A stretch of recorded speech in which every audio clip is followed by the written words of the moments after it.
All right, welcome in. Welcome in, folks. Appreciate you guys joining me here on a Mount Polumbus Speaks live watch party as we watch the Denver Broncos take on the Kansas City Chiefs. The game has just begun. I got with you just in time to see Bo Nix take a sack on the first play of the game, so we now got 2nd and 16. We'll see if this Broncos offense can be a little bit better than they've been in the previous weeks. Huge game for the Broncos, man. Huge, even bigger game for the Kansas City Chiefs. This is wild. Bo Nix rolls out, gain of about 6 yards on the bootleg there, connects with Troy Franklin. This is wild because it's an even bigger game for the Kansas City Chiefs, which is crazy to say. Chiefs desperately need this game. If they lose this game, the Kansas City Chiefs are actually in danger of missing the playoffs entirely. Chiefs win this game, and they've got everything in front of them, including an AFC West championship in theory. Broncos don't necessarily need this game in order to win the AFC West, but they do need this game as affirmation for themselves that they are a true playoff contender. So we got 3rd and 7 here. Bo Nix falls back again, finds actually this time he finds Pat Bryant. Thought that was going to be Troy Franklin. That's good enough for a first down. I'll take it. Hallelujah. The Denver Broncos offense didn't go 3 and out on the first possession of the game. Let's go. Today's going to be a good day. Today's going to be a good day. Andy Reid is nearly unstoppable when the Chiefs are coming off of bye week, and unfortunately the Chiefs are coming off of bye. But the Broncos are also coming off of a mini bye week with that Thursday night game. They got plenty of time for rest, plenty of time for recuperation, and plenty of time to game plan against the Chiefs. Big concern for this game is that J.K. Dobbins is out. So J.K. Dobbins is out for the remainder of the season in all likelihood, unless the Broncos were to make the Super Bowl, and there'd be an outside chance that he could be available for the Super Bowl. So that means that it's time for the young buck to shine. R.J. Harvey got his first carry of the game right there, went for -1. Time for R.J. Harvey to make a living here in the NFL. I'm definitely concerned about the Broncos' running game without J.K. I'm a huge fan of J.K. Dobbins. It's an enormous blow for this team. Broncos have actually had a really good running game this year. Yeah, another deep miss from Bo Nix and Troy Franklin. That one was really, really freaking close. Gosh dang it. I signed a petition last week. I stood outside of Safeway and I said, hey, Bo Nix, Troy Franklin are never allowed to throw another deep ball for the rest of the season because these two cannot get on the same page. That one was close. That ball was thrown just about a foot too far from Bo Nix. Troy Franklin did his best to make something out of it. I don't know what it is with those two kids out of Oregon. You'd think they'd be on the same page, but they could not freaking connect on a deep ball to save their life. All right, now we got 3rd and 11. Tough situation. If you gain 7 or 8, you're going to be in 2-down territory. They don't gain 7 or 8. They gain a first down with a nice little strike to Cortland Sutton. How about this? How about this? The Denver Broncos offense is alive. What the frick is this?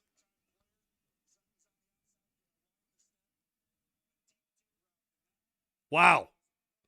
2 first downs on the first drive of the game? I didn't know that was a possibility.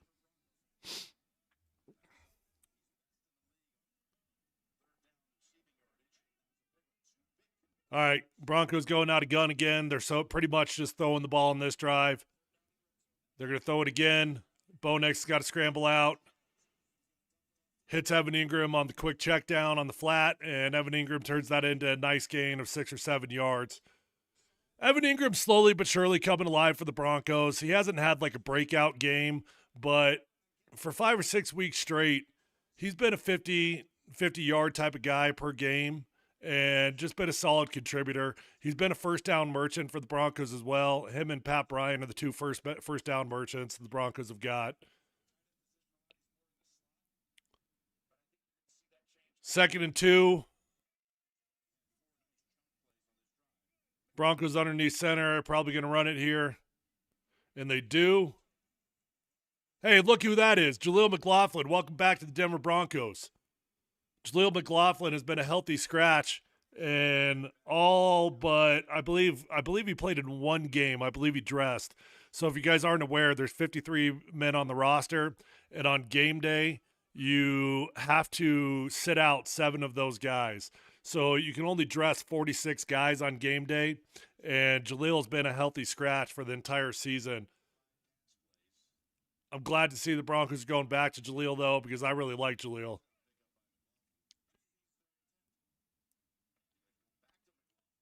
There we go. Two good runs in a row for Jaleel.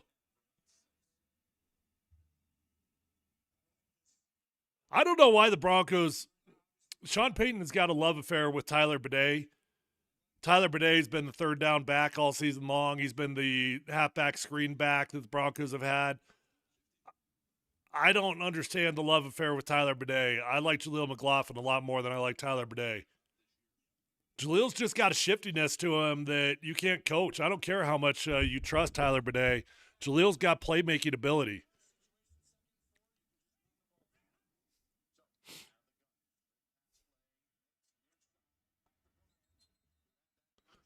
Wow, another first down for the Broncos. Officially in the go zone. Now we got to walk away with 7 points. If you guys haven't noticed from the comments, Wes, appreciate you joining the broadcast as always, man. You're always a loyal follower. If you guys haven't noticed from the comments from Wes, whether you're watching on X, whether you're watching on YouTube, send your comments in. They'll show up live on the screen right here, and I can interact with you guys. It always makes for a much more fun broadcast when we're interactive. Broncos going with the trick play. What are we doing? What are we doing? Why do we do this? Why do we do this? We've got a great drive going on. This is like the 3rd and 1 last week against the Raiders where we tried to do the trick play with Cortland Sutton. You got a great drive going on. We don't need a trick play.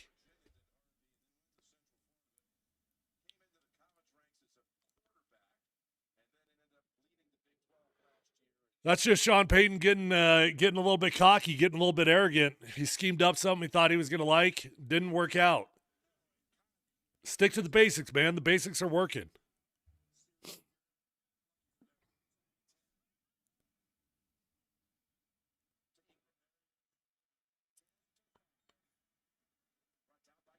All right. Evan Ingram with the second catch of the game. Got a 3rd and manageable situation here. Broncos can still pick up a first down. They don't have to score a touchdown. So 3rd and 3. I would think that they're in 2-down territory here. You can run the ball twice if you want to. You don't have to put this ball in the air.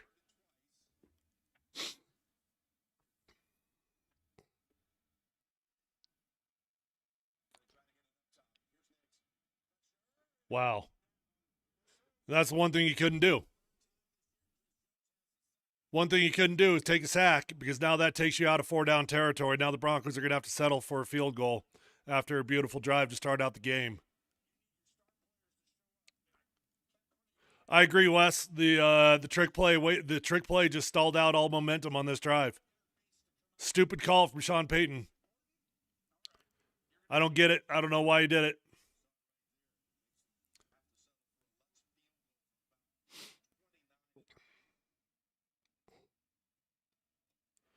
All right, that's all right, though. Broncos settle with 3 points. That's a good-looking drive.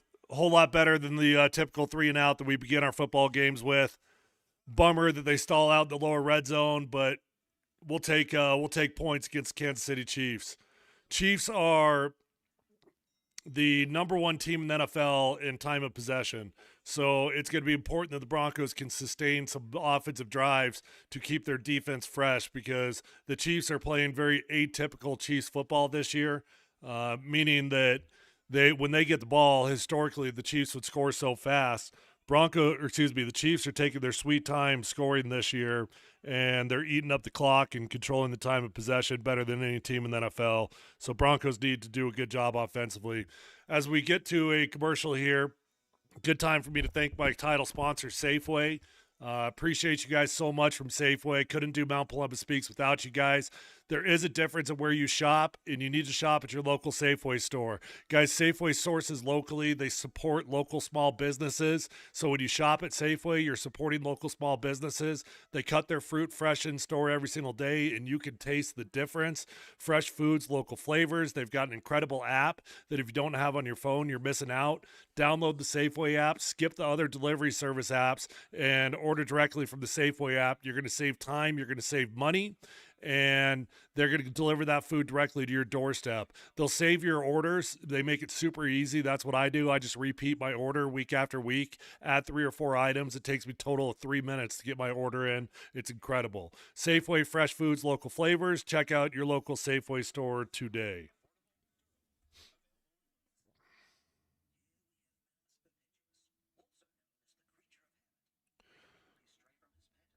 Generally speaking, I do take a little bit of a mental reprieve when we get to commercial breaks. So if you hear me go quiet during commercials, it's just take a little bit of a break here.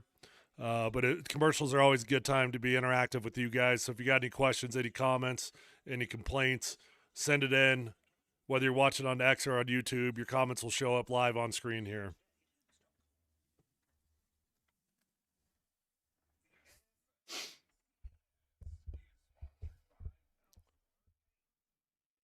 Man, how about this weather in November? I'm sweating in my house right now.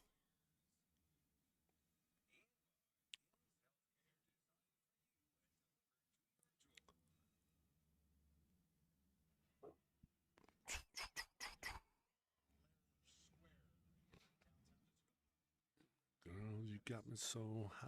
Make me feel all right.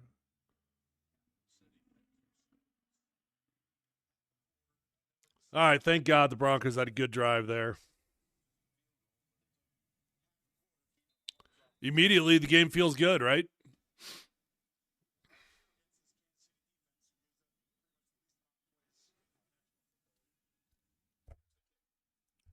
Wisconsin's got nice weather, too. Thanks for joining the broadcast, David.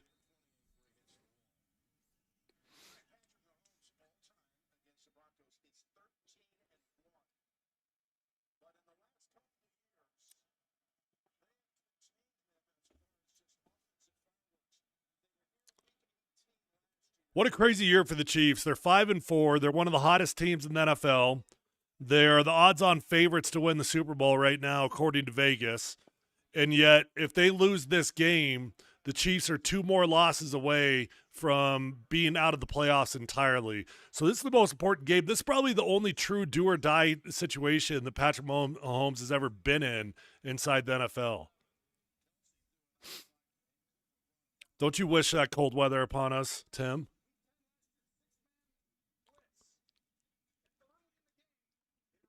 As I get myself a nice little lip pillow.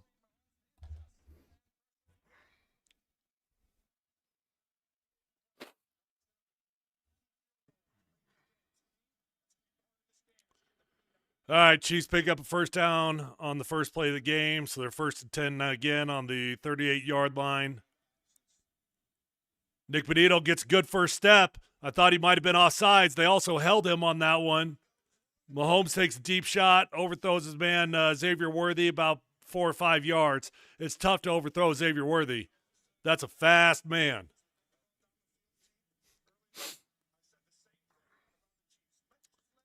Damn, he just roasted Shanae Barron.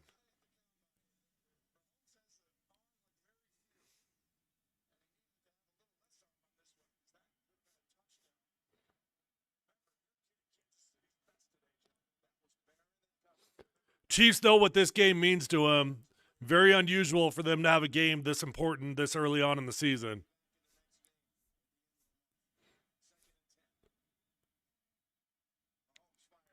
Oh. Broncos pretty lucky on that one. Noah Gray was wide open. Mahomes just throws it back shoulder.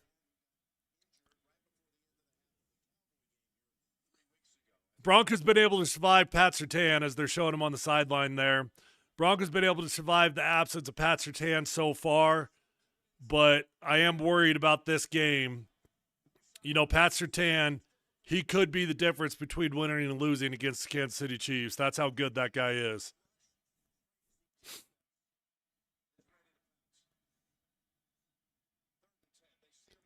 Mahomes has great time, great pocket. Wow. This time he just overthrows Thornton. So on that drive, Mahomes twice had a home run ball. He twice overthrows his wide receivers. And the Broncos defense gets off the field out of two dangerous situations. Chris Abrams' drain might have gotten away with just he got that hand on that arm just a tick early. I think it's a good no call, but I wouldn't have been shocked if the refs called that one.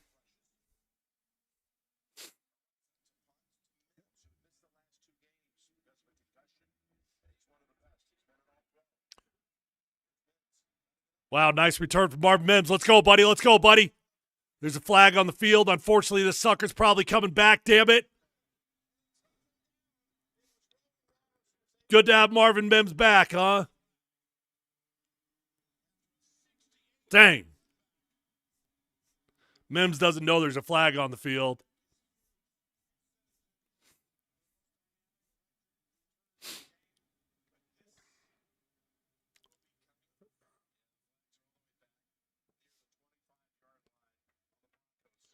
I didn't see the block in the back, Wes.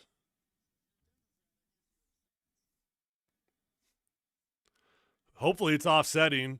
Referees having a healthy discussion right here.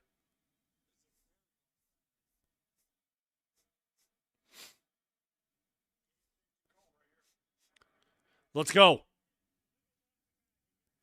Beautiful. Good eye, Wes. I didn't see it. Good eye on the block in the back.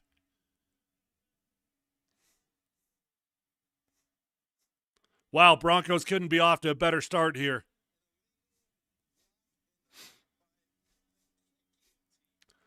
Welcome back to your Pro Bowl punt returner, Marvin Mims.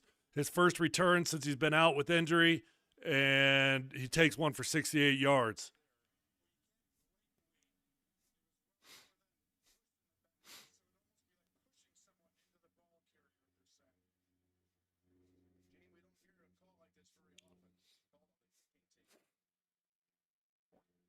Are they going to show? Oh, there it is, I guess.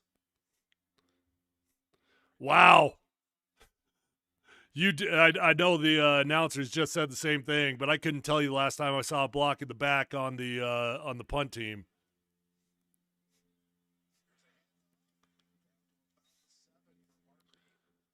I think the Broncos tried to run. That's a decent little run right there from RJ Harvey, but I think they tried to run the ball too much out of shotgun.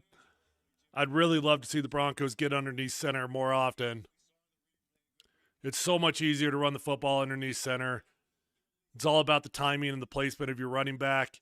When you try to run the ball out of shotgun, you can really only run the ball one direction, and that's the opposite direction of wherever the running back is lined up. And he's immediately a gap and a half removed from where he would be if you're underneath center.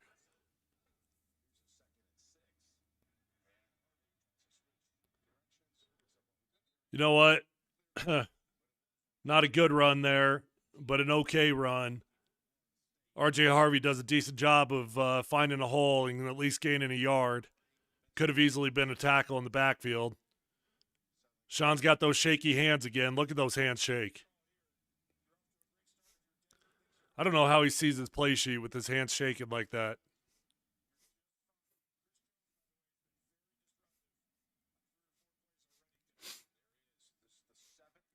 All right, so second drive in a row, and the Broncos got the ball in the lower red zone. Let's see if we can convert for a touchdown. Uh-oh! Oh! Tips and overthrows, got to get those. Those are dangerous situations whenever you see the ball tipped up in the air like that.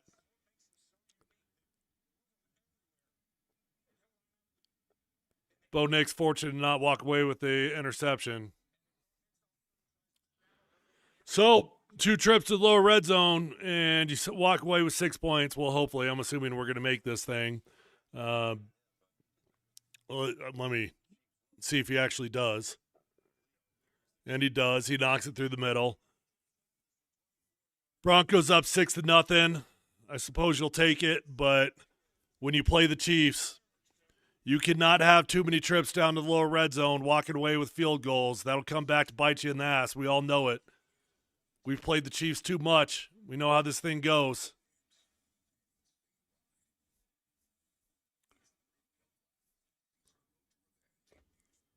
I mean, we saw it in that first possession there for the Chiefs, how close they are, how dangerous they can be every single time they touch the ball.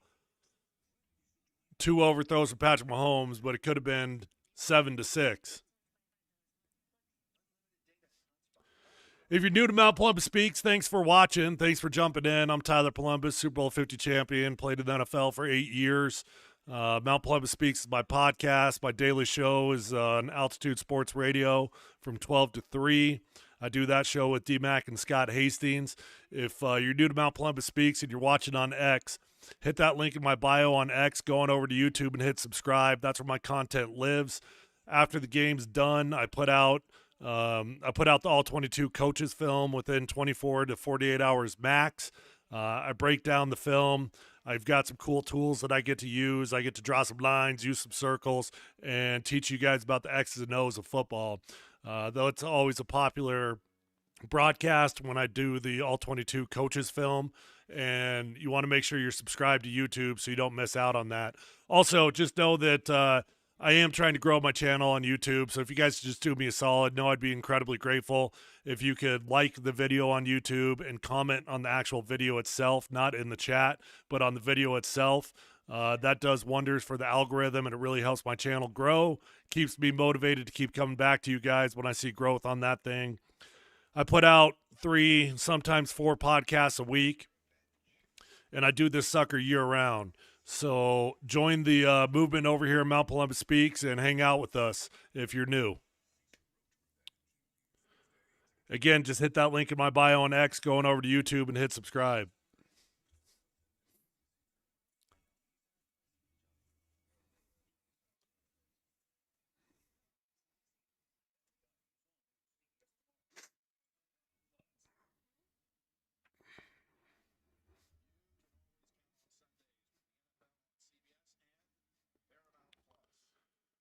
All right, well, first quarter, 5 minutes left. Broncos up 6-0. See if this Broncos defense can keep holding their own against the Kansas City Chiefs offense. J-Ram, good to have you on the show, buddy.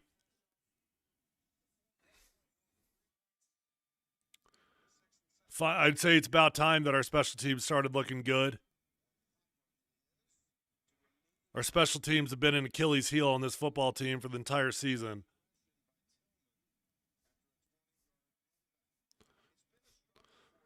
Love DeAndre Tillman. I wouldn't mind seeing the Broncos use him offensively down there on the goal line.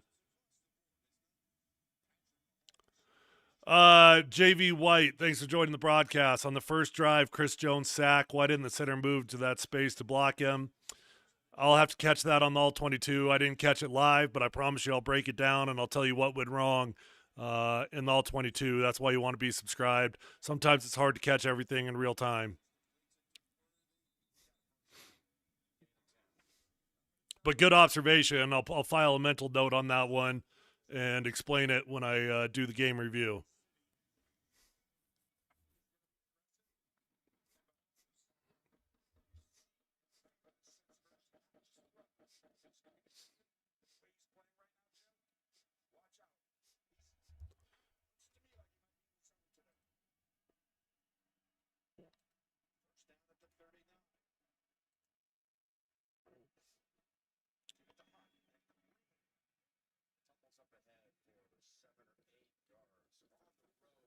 I don't like seeing the Chiefs being able to run the ball up the middle that easily.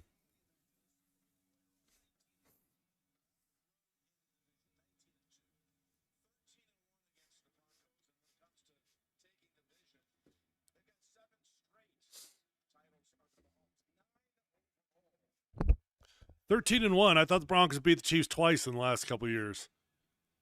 What was that record they just said for the Chiefs? 13-1 since what? We beat them once with Russ, and we beat them once with Bo Nix, right? Am I crazy?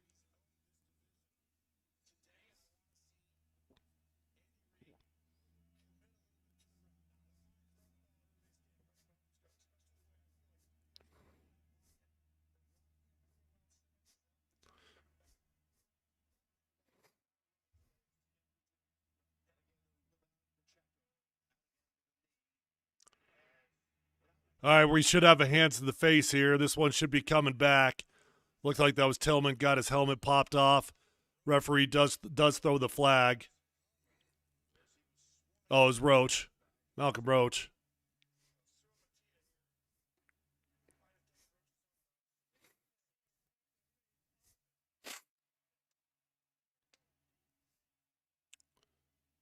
We'll take that.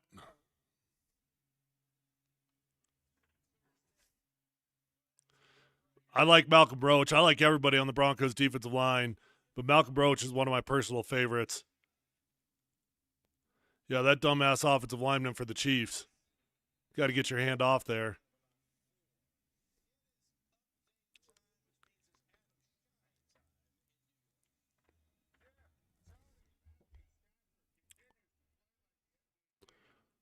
I am highly curious what's going to happen in this Rams-Seahawks game. My opinion, Rams and Seahawks are the two hottest teams in the NFL right now.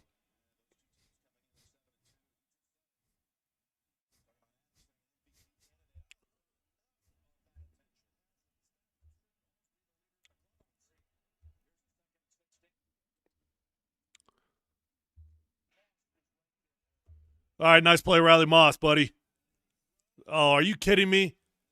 Every freaking time. Riley Moss is one of the most targeted corners in the entire NFL because he plays opposite of Pat Surtain. Riley Moss gets more pass interference calls on him. Garbage pass interference calls. I'll have to see the rewind on this, but in real time, that looked awfully clean to me.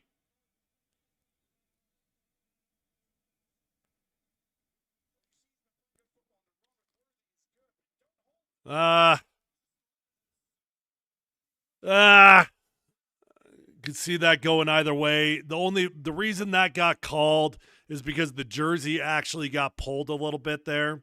If he's got his hand on the inside and he's got it on the V of the neck rather than on the jersey itself, the ref doesn't call that one. But because the ref could actually see a little bit movement of the jersey, that's why it gets called.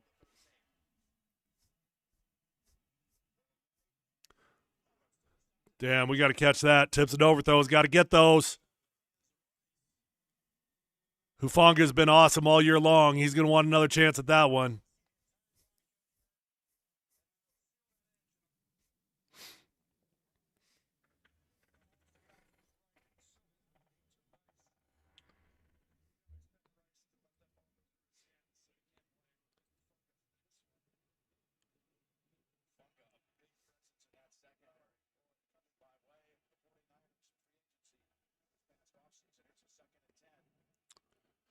Chiefs are really good at these bubble screens, man.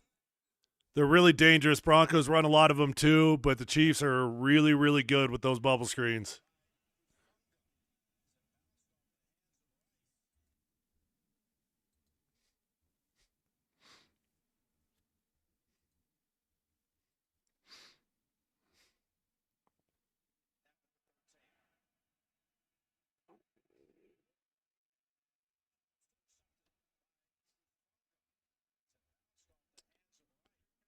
Ugh.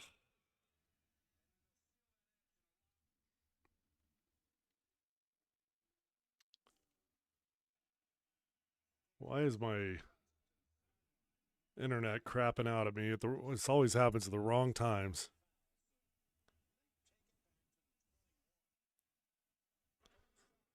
Second and 18. Apologize if I'm way delayed on you guys today. Sometimes this happens on my broadcasts.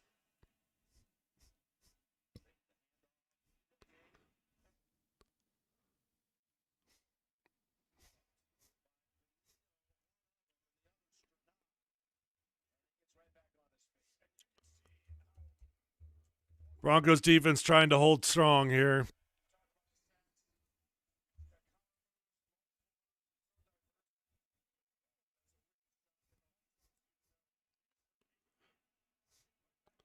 All right, let's go. 3rd and 15. Got to hold now. Don't let something stupid happen.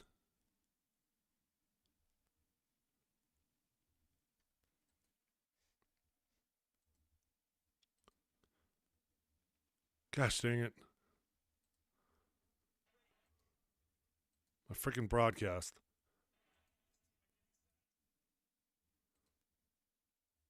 Why is my internet buffering?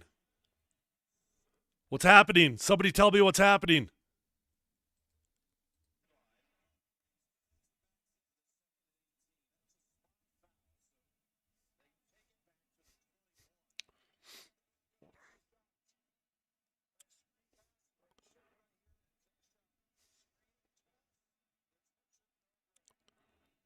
All right.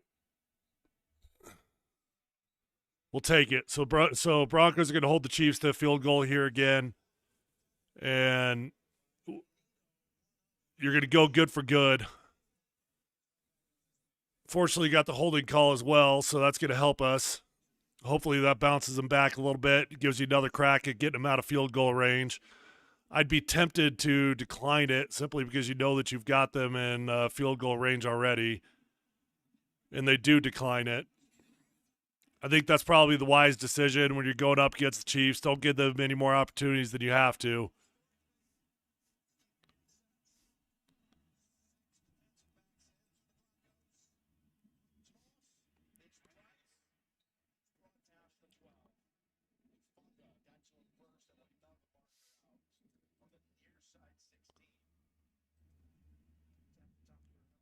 What are they talking about for so long?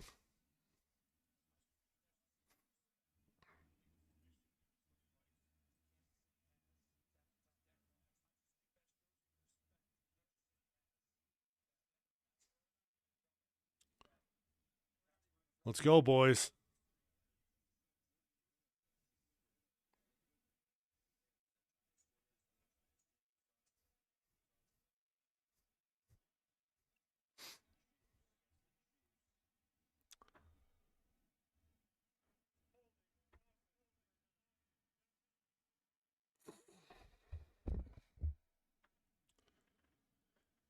All right, that's a successful stop for the Broncos defense. Keep the Chiefs out of the end zone. That's success. It does make you nervous when the Broncos don't convert touchdowns down there in the lower red zone. But if our defense can get big, you've now gone red zone stop for red zone stop. Chiefs have got 2 stops on you. That means we got to get at least one more so we can be breaking even.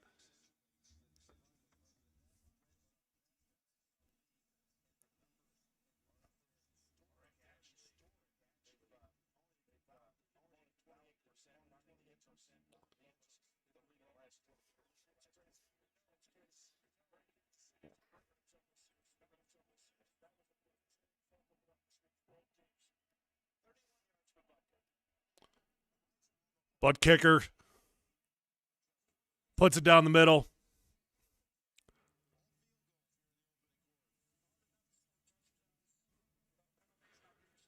Yeah, wild game for the Chiefs. We talked about it a little bit earlier in the broadcast, but I couldn't tell you the last time the Chiefs had a game as important as this one this early in the season. I mean, normally for the Chiefs, an important game is a Super Bowl, right?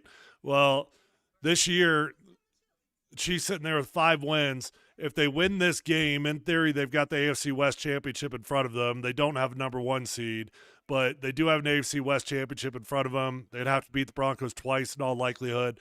But if they lose this game, I'm telling you, the Chiefs might just fold, because if they lose this one, number one, psychologically, for a team that has been competing for Super Bowls, it just puts you in a weird spot where you're like, yeah, you know what, maybe we ought to pack the bags, plan the vacations for Cabo. But number 2, it literally puts the Chiefs 2 more losses away from being out of the playoffs entirely. So very unusually important game for the Kansas City Chiefs here in, what week is this? Week 12? Week 11?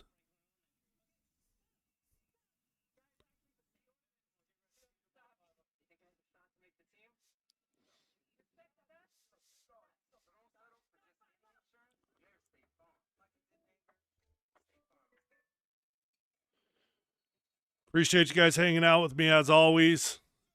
Stay interactive. Send in your comments. Send in your thoughts, questions, complaints.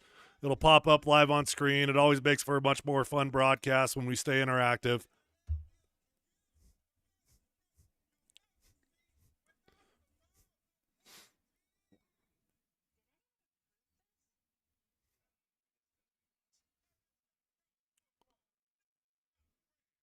Take a bit of mental break during commercials.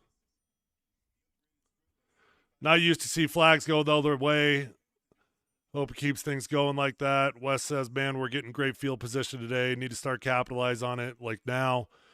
You know, Cole, my concern with this game, if you're a conspiracy guy and you think the NFL actually does try to influence games, think about how panicked the NFL front office is right now with the Chiefs' season potentially on the line here against Denver Broncos. I'm not a huge NFL scripted guy. Matter of fact, I'm not an NFL scripted guy at all. But I do think sometimes referees, whether they inherently are aware that they're doing it or not, they bring bias into games. And my concern with this game is that the Kansas City Chiefs are going to get a lot of calls in their favor.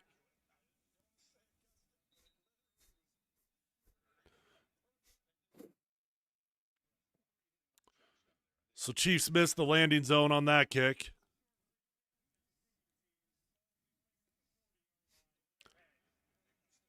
Great field position again for the Broncos as they get the ball on the 40. Am I that far behind? Is that what you were saying? Great field position too?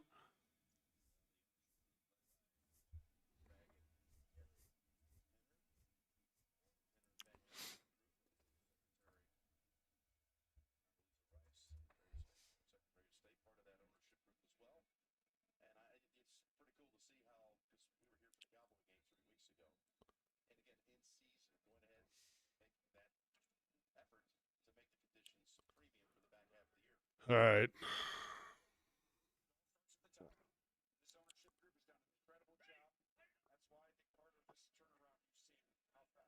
Nowhere to go on that run for Jaleel McLaughlin. Gets stuffed in the backfield. Wes says, don't like that our running game has been great so far.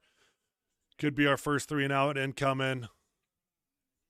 All right, good, David. I'm glad that your broadcast is actually a play behind. Cool.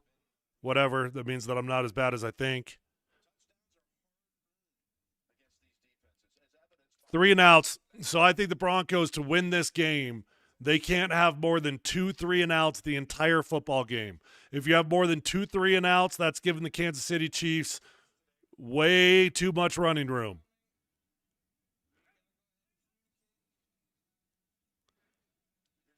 Second and 11, and Bo Nix hits his check down. Damn, they called that play dead as McLaughlin breaks free of the tackle. That blows.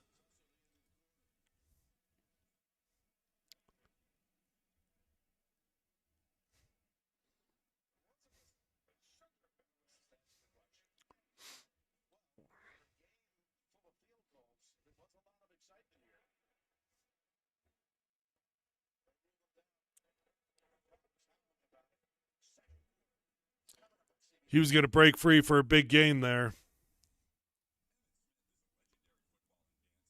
All right, well, good first quarter for the Broncos.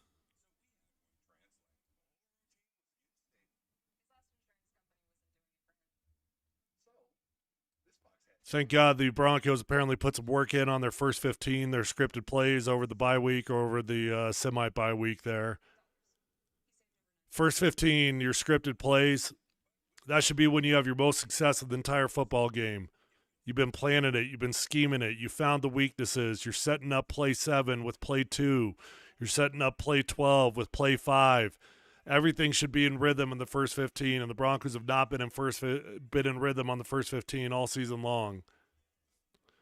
Man, we already going to time for Sean Payton to give up play calling duties. We're having a pretty good game so far.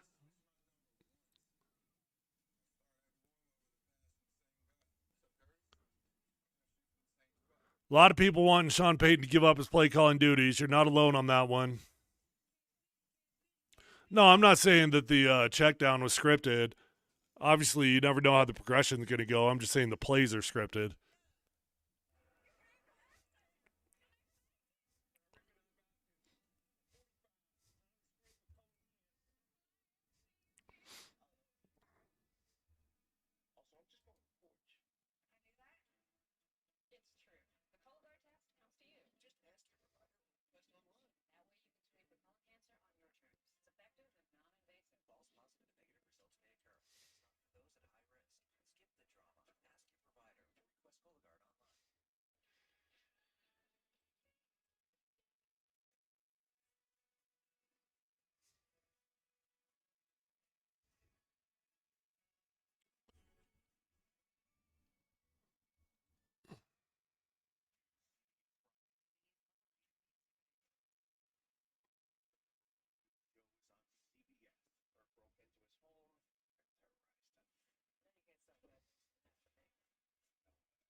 biggest concern going into this game is, can the Broncos run the football? The Chiefs have got actually a really good defense this year.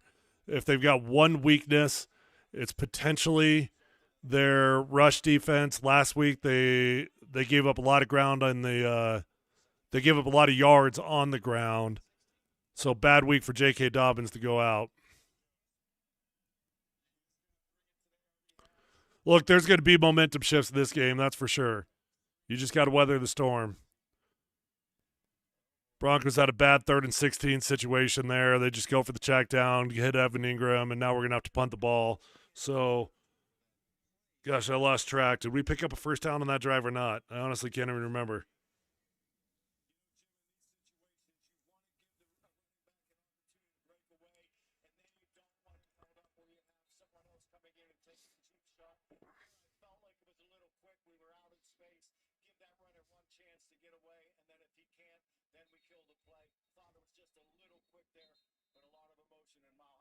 Gosh, a lot of plays blown dead here early on, aren't there?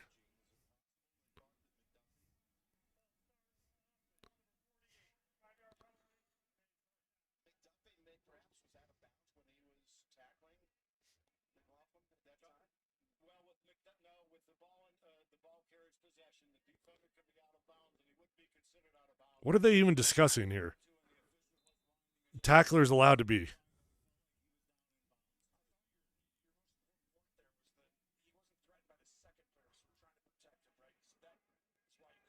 All right, Jeremy Crawshaw had a rough go last week, but that's a fantastic punt.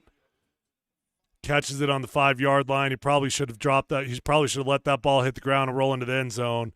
Broncos now pin the Chiefs on about the 12-yard line. Gives our defense a chance to get real aggressive with your play calling.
Okay.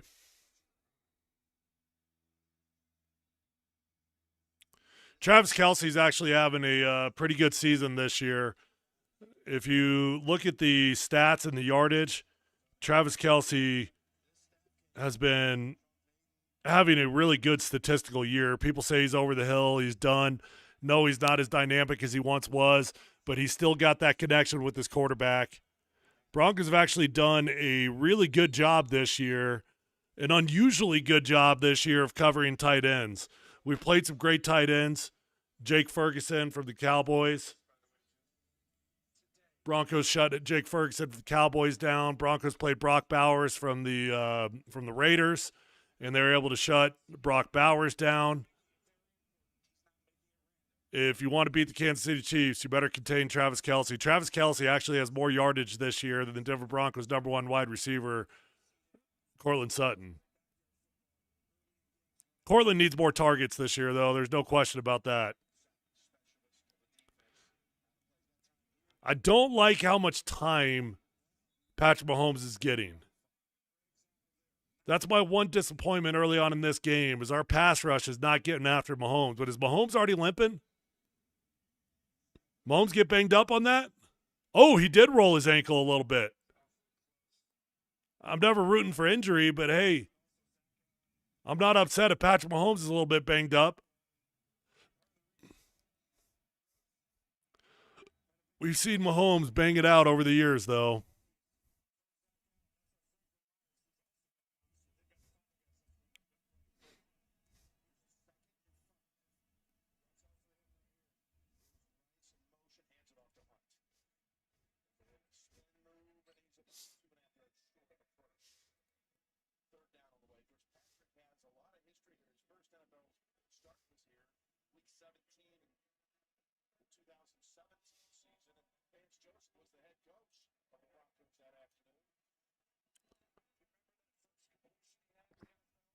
Nope, no pressure at all. 3rd and 2. Come on. Get big, boys. They'll probably roll out Mahomes. They like to hit the quick darts. Travis Kelce out there in the flat. They like to give Mahomes a two-way go, give him the opportunity to run it or pass it. They don't. They just drop him back. And Xavier Worthy is wide freaking open. I don't know if Vance Joseph is the head coach next year or not, but he'll definitely be on the circuit. There's no question that based off the season that he's having as the coordinator for the Broncos both this year and last year, Vance Joseph is going to get interviews. I don't know if he will. Man, that was weird seeing Mahomes wear that different helmet, wasn't it? I don't know if Vance will get hired this cycle, but he's 100% going to get 4 or 5 interviews. All it takes is one team. I think Vance will do a good job next time he's hired as a head coach. I think he drew some tough cards as the Broncos head coach. He wasn't able to pick his staff. He wasn't in control of the roster. He just didn't have the influence that a head coach needs. So I'm rooting for Vance Joseph. I like him a lot. I know him personally. I think he's going to do a decent job his second go-around at it.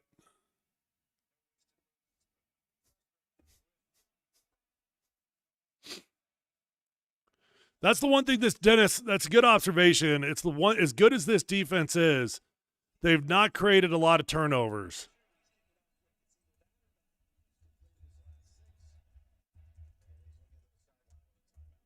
That's probably the biggest difference between our 2015 defense and this 2025 defense. Both defenses really good. Both defenses great in terms of points allowed, but our defense in 2015, man, did they have some timely turnovers. Broncos turnover ratio on the season, the differential is at +8. Which actually isn't bad. That means the Broncos have gained 8 more turnovers than they've lost. They've had 19 turnovers on offense, and they've forced 27 turnovers. Is that right? That doesn't feel right. Am I just wrong? Was I just wrong about the amount of turnovers we're getting? Wouldn't be the first time.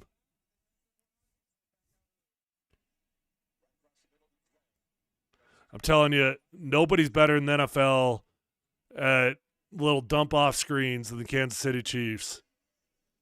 That play looks like there's nothing there. Get a few big boys out in space. All of a sudden, you pick up a first down relatively easily.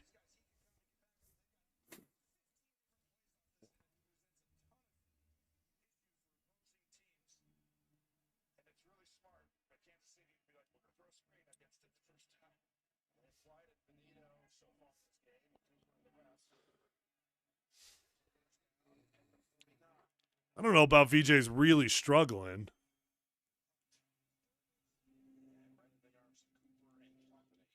He has only given up 3 points on the game. Chiefs are a pretty damn good offense. They're number 1 in the NFL in time of possession. You could feel it on this drive. They just grind you down, man. It's so anti-Kansas City Chiefs, what we're accustomed to over the years. Shut up, Daniel.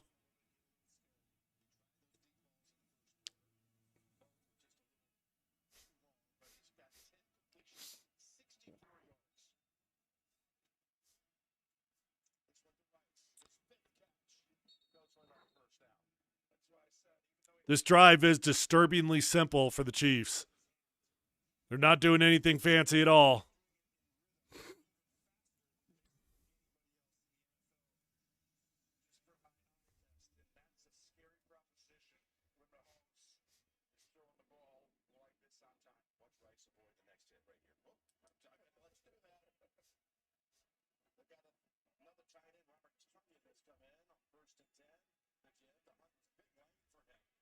Man, every play, 4 yards, 5 yards. 6 yards, 3 yards, 4 yards. They're just staying consistent. No big gains. They're just gaining 3, 4 yards on every play, converting first downs. To be fair to Daniel, I think he was playing. I hope.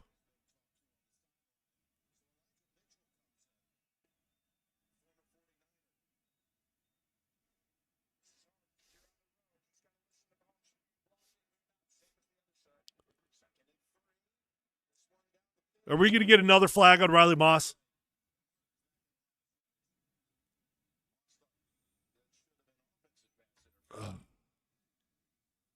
Good pass breakup. Good PBU there from Riley Moss.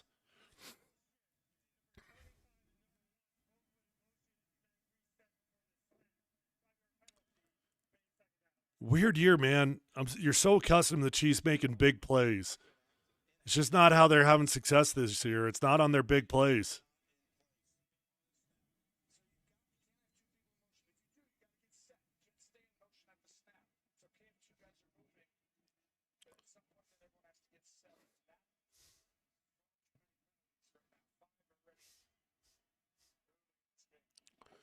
Are we actually winning the penalty battle?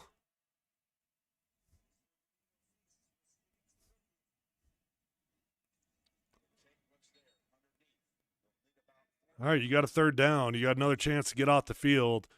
If you can keep the Chiefs to 3 points here, now you're good. Meaning the Chiefs stopped you twice. That should have been a holding penalty on Nick Benito. How did they not call that? You can't. Once you get that arm on the outside, that should be called every freaking time. Refs missed that one.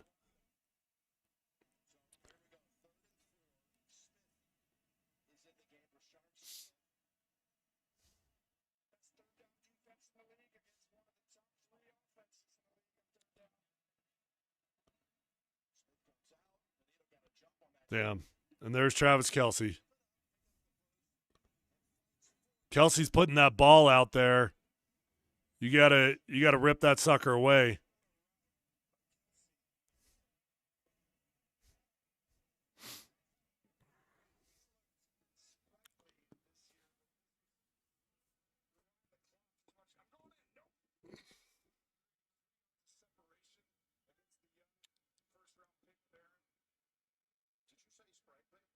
I don't like that matchup. That's not a matchup I want to see all day long. Jahdae Barron trying to cover Travis Kelce. Travis Kelce's too physical for Barron. Now what? Another penalty on the Chiefs? It should be. Chiefs about to get their 6th penalty of the game.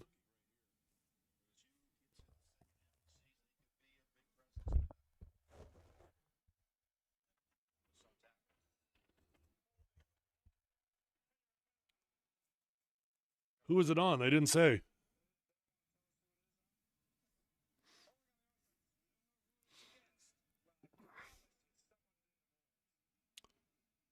On the right guard.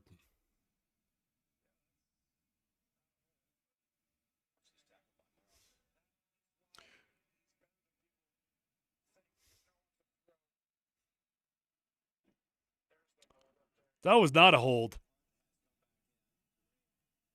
We'll take it. That was a bad call on the refs.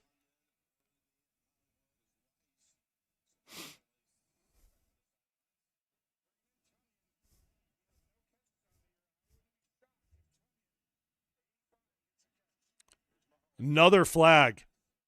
Wow. Are the Broncos about to get lucky?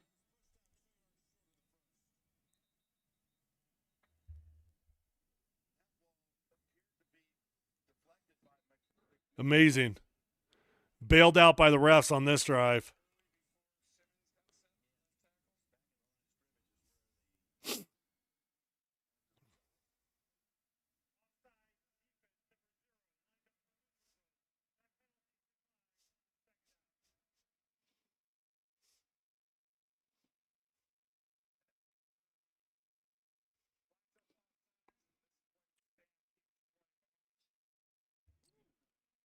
Well, there we go, man. Broncos hold them to 3 points again, bailed out by the referees.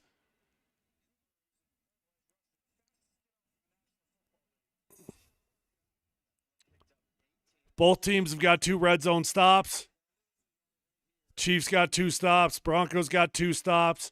If the Chiefs had gained any yardage on that play right there at all, they would have gone for it on 4th down. I guarantee it. But you get the tackle for a loss, and it makes it a little bit more difficult.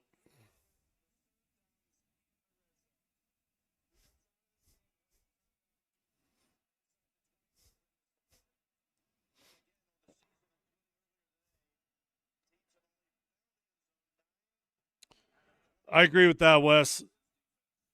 That's why I said earlier in the broadcast that the Broncos could really only afford 2. They could really only afford 2 3-and-outs in the entire football game. The Chiefs' offense is too good at time of possession, which keeps their defense fresh. It keeps our defense tired. We've got to eat up time, even if you don't score points offensively. You got to average 2 first downs per drive. That does 2 things. Number 1, it eats up time, and it gives your defense rest. And number 2, it allows you to play the field position battle. If you play this game mistake-free, the Broncos will have a chance of winning this game. If you win the complimentary football game, that's how you win the game against the Kansas City Chiefs. Complimentary football is getting a couple first downs, flipping the field. It doesn't always have to mean points.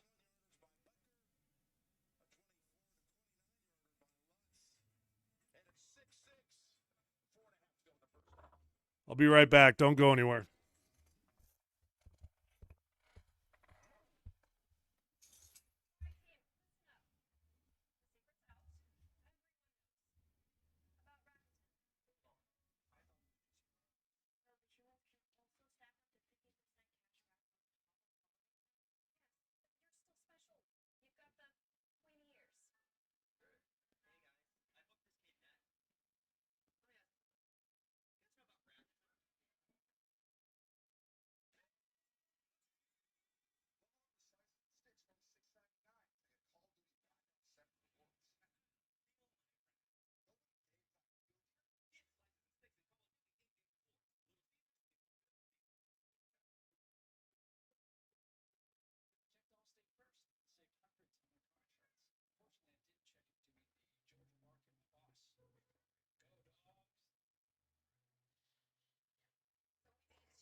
Well, Broncos got the ball to start the game.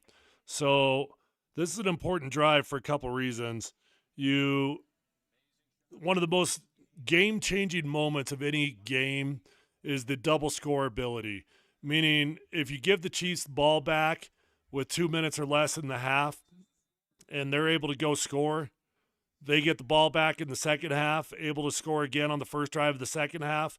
That's how games get out of control really quickly. So this is a really important drive for the Broncos to do 2 things. Number 1, try to eat up as much clock as you possibly can. Number 2, put points on the board so that double score ability for the Chiefs isn't as dangerous. Why are you guys so negative? Hold on. Why are we saying this is Sean Payton's worst coach game? I'm legitimately curious. What is it about this game that feels like it's his worst coach game?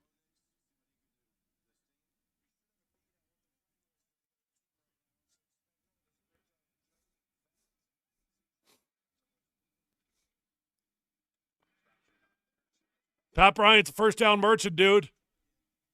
Every freaking time Pat Bryant catches the football, he gets a first down.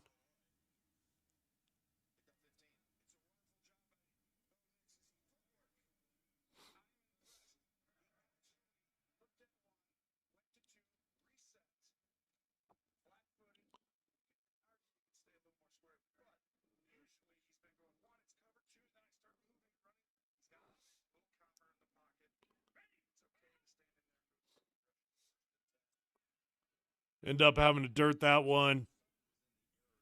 When you run those naked bootlegs, the end man on the line on the backside, he's always going to go unblocked. You don't have a hat to try to block him, so you need to be running the ball well of those bootlegs so you can get that defensive end to crash down. If the defensive end reacts immediately on the bootleg and sees the quarterback keeps it, makes for a really tough play.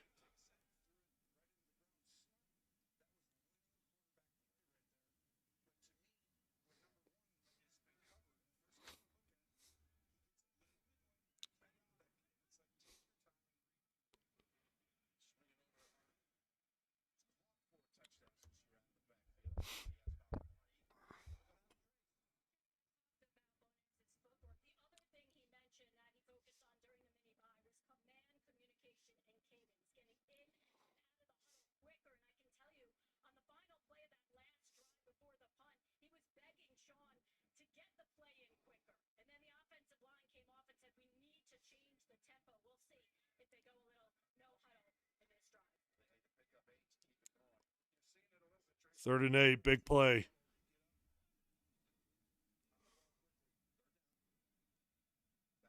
I saw you guys complaining about a drop from Troy Franklin. I don't know that I would.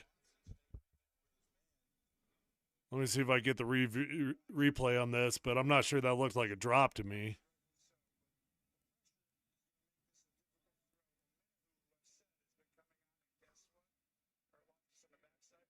Oh, I'm an idiot. Yeah, that's about as bad of a drop as you get. Where do you want that ball to hit you? That ball hit him right smack in the middle of the chest, went right between his hands. His hands never touched the football before that ball hit it, smacked him in the chest. Yeah, you got to catch that one, young man.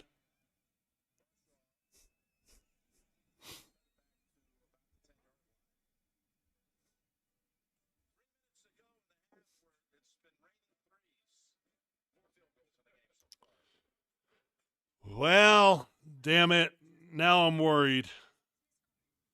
Bo Nix got bloodied up on that one. I don't know if you guys follow Mike Kliss on Twitter or not, but he got a photo. I didn't catch it in real time, but Bo Nix has got something stuck up his nose, trying to stop the bleeding coming out. Now you've got the Chiefs in the situation that I was afraid of.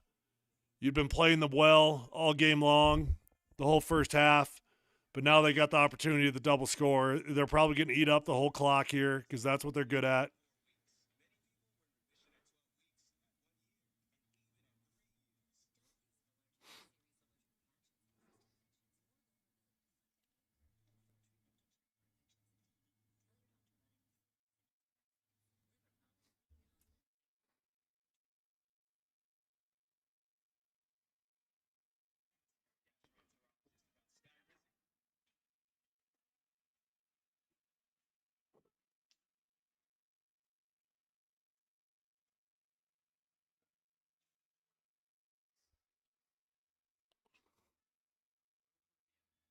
Yeah, Bo's fine. I mean, bloody nose is nothing that's going to keep you out of a football game, that's for sure.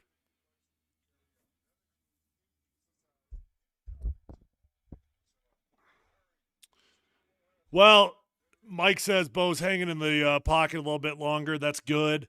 You know, Bo's done a great job of avoiding sacks all season long, both years, his rookie year and this year. Done a great job of avoiding sacks, but sometimes that does come at the expense of letting the route develop. So I know Sean's been on him. Sean's talked about it a lot throughout the week, that Bo's got to trust the timing, got to trust the pocket. You would rather a quarterback, believe me, you would much rather a quarterback have the problem that Bo Nix has than the other way around. Really tough to coach out a quarterback that takes too long to throw the football. You can teach patience to a young quarterback. Greetings from Mexico. What's up? Keep moving. I just found out last night that I'm going to Mexico. Punta Mita.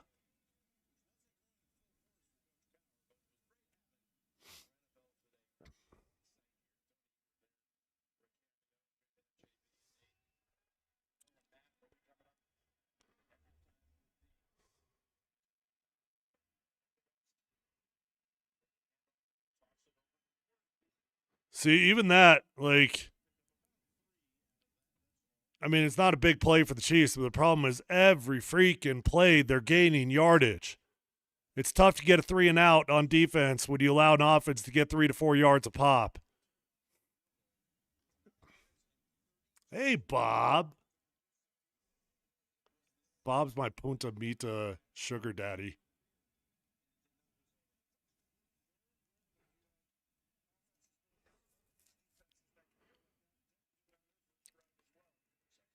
You know, that's the one thing all year we've had pretty stout rush defense up the middle of the line of scrimmage. Chiefs are really rolling. I like Zach Allen a lot. Jonathan Franklin Myers. I like Malcolm Roach. I like DeAndre Tillman.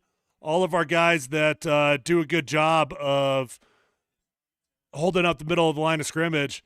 They've been fantastic all year long, but Chiefs have got some pretty good guards over there, and I would say early on in this game, they're getting the best of our defensive line.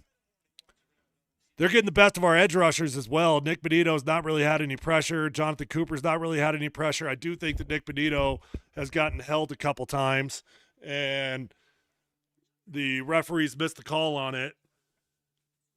But early on, I'd say the Chiefs' offensive line is winning the battle against this Broncos defensive line.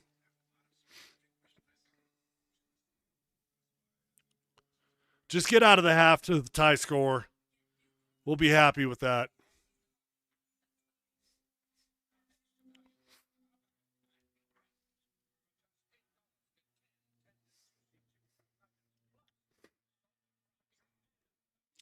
Is the defense worried getting after Mahomes because he's running ability? Maybe sometimes. That when you play a mobile quarterback, that can change the way that you rush the QB. You know, with guys like Nick Benito and Jonathan Cooper, you never want to take away their ability to run the hump, to go over the top of the hey, keep your mind clear, being so dirty. The ability to run over the top of that tackle, because that's how they work their speed. That's how they get their powers off their speed moves.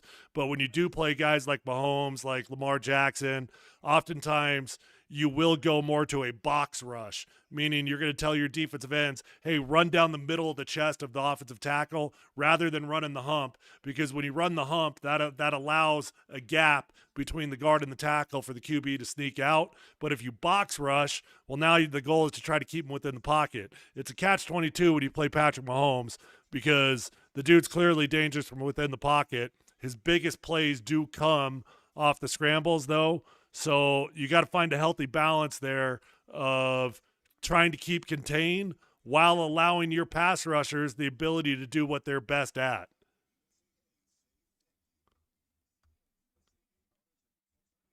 DJ Jones, David Smith says he hasn't heard DJ Jones' name much since he's been here. DJ Jones plays the nose tackle position. You're very rarely going to hear the nose tackle's name called in the middle of a football game. But I'm going to tell you, if you watch the film closely, and this isn't a shot at you at all, but when you watch the All-22, I put that out within 48 hours of the game being done, so catch that on my YouTube channel. When you watch the All-22, DJ Jones is a hell of a football player.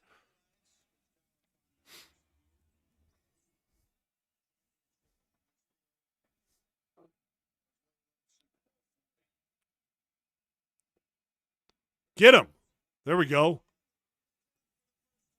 Finally, we take Patrick Mahomes down, and ironically, we take Mahomes down with our backups in the game.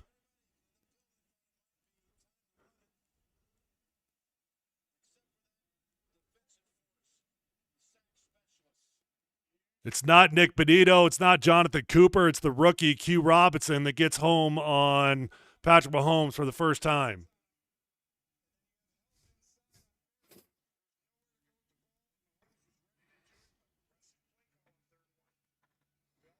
All right, cool.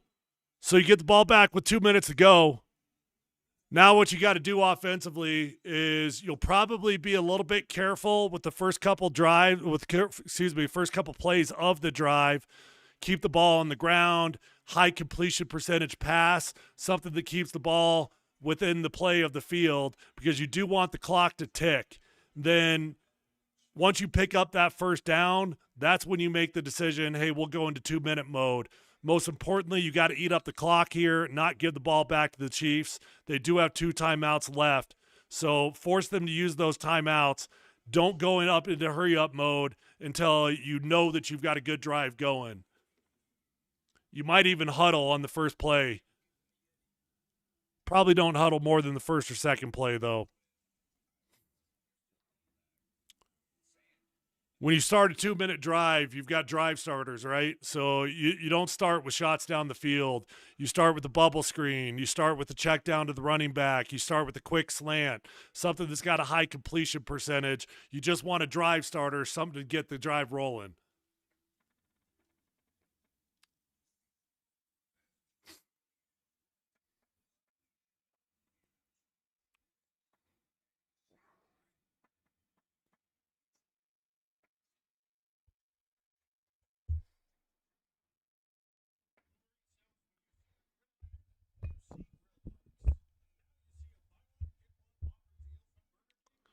Yeah, I mean, listen, J-Ram says you got to try to score. There's no question they're going to try to score, but you got to balance it. You got to know who you're playing.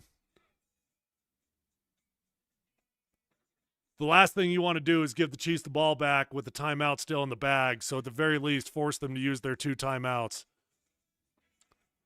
Neither team will use a timeout on the first play of the drive, I would doubt.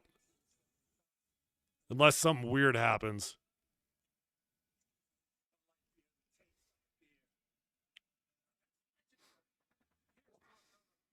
Again, appreciate all you guys that are watching now. If you're new to Mount Polumbus Speaks, I'm Tyler Polumbus, Super Bowl 50 champion, played in the NFL for 8 years, played with the Broncos. Last game I ever played was the Super Bowl. I do this podcast 3 to 4 times a week. It's brought to you by Safeway, the title sponsor of Mount Polumbus Speaks. Appreciate Safeway. I put out content often, multiple times per week. You want to make sure you're subscribed to my YouTube channel. I know the far majority of you guys are watching on X right now, which is great, but my content actually lives on YouTube, not X. So make sure you hit that link in my bio on X, go on over to YouTube and hit subscribe. It'll take you a total of 3 seconds and make sure you don't miss out on any of my future content. And I am trying to grow my channel, full disclosure. I am really trying hard to grow my channel over there on YouTube and beat the algorithm. So if you can help me out with the algorithm over there on YouTube, like and comment on this video. That goes a long ways for the algorithm. If you just get 5 or 6 comments, 5 or 6 likes, yet alone 50 of them, does wonders for the algorithm, helps my channel grow. So if you appreciate the content I put out, I'd appreciate you supporting me by helping me grow my channel over there on YouTube.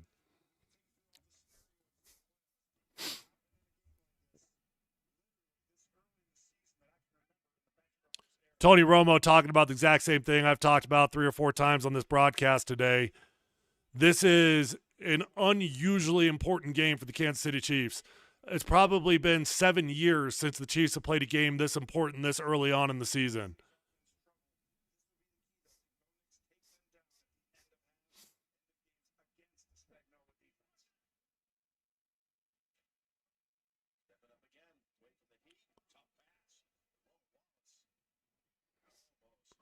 See, now you're in an interesting position. 3rd and 2 with a minute 18 on the clock. I think I'd probably run the football here. See if you can get lucky, pick up the first down. If you're not running the football, give Bo Nix a 2-way go, get him out on the pocket, quick dart on a sprint out, something like that, because you do want the clock to keep going no matter what.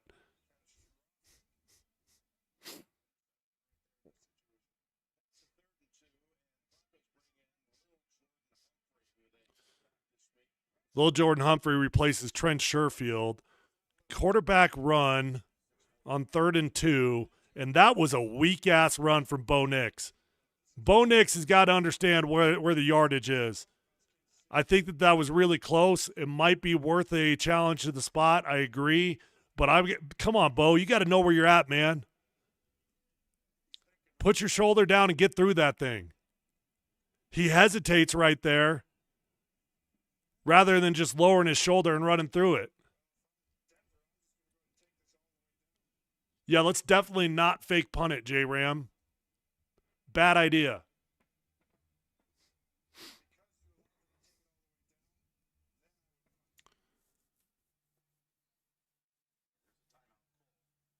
Really surprised that the Chiefs didn't call timeout there. Chiefs apparently happy to get into halftime with a tie score as well. They let the clock run down to a little bit less than 40 seconds.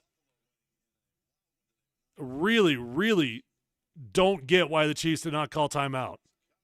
That was bizarre. Josh Allen definitely would have picked that up.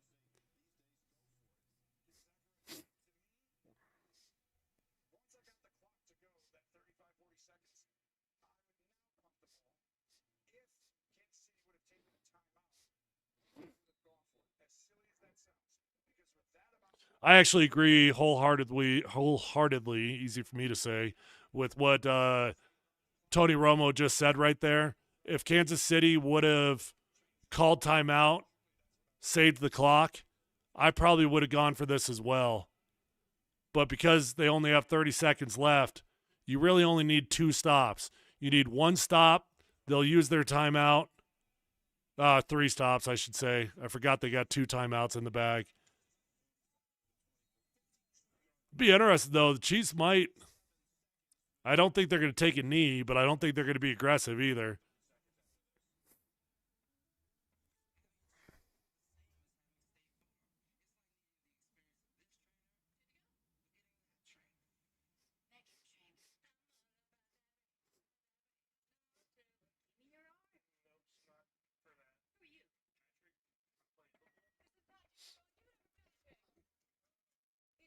All right, who's cool? Who's gone over to YouTube and hit subscribe? Let me know. Who's cool? None of you guys? You guys hate me?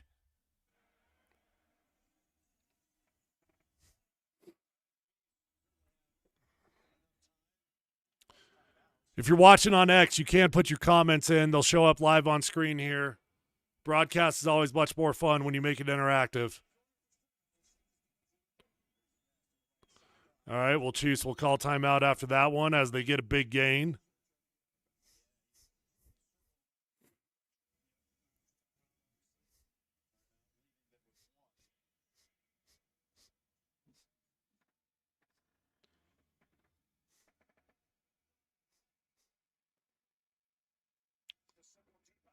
Xavier Worthy makes a huge difference for the Chiefs. When they've got Xavier Worthy, that offense looks radically different.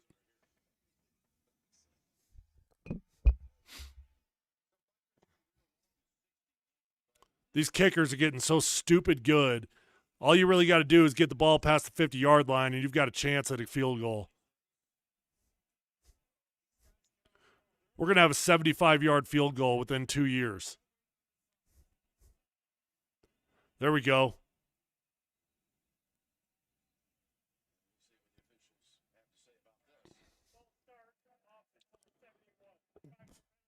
Chiefs got a good young left tackle there. He jumps early, but that kid's got a bright future in front of him. I love watching the way that dude plays football. Simmons is a great player.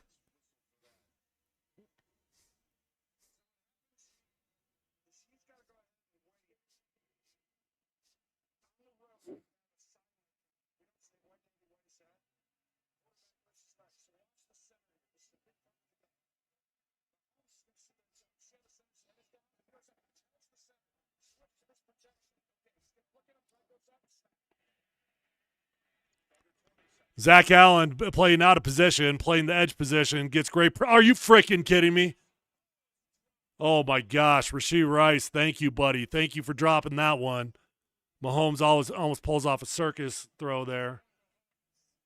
Would I be for a rule change stating teams get 6 timeouts to be used whenever? God, no. Hell no. Can you imagine how long the end of the game would be? Give you carryover timeouts from the first half? No, that's a bad idea. Sorry, Dennis. Damn, that was a rib shot to Cooper.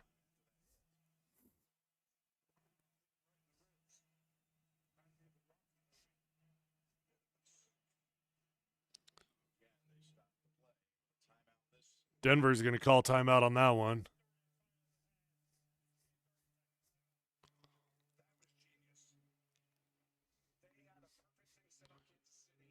So we call that a Kodak moment, right?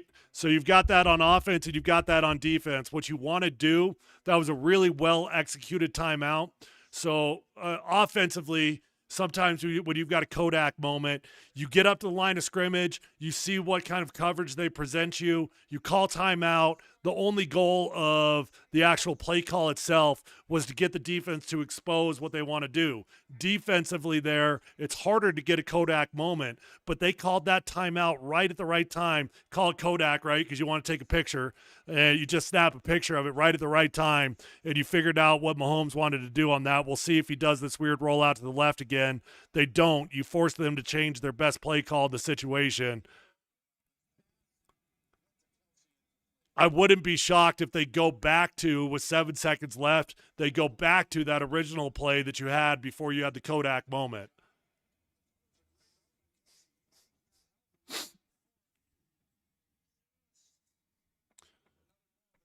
Mike, welcome to the broadcast. Appreciate you being on here.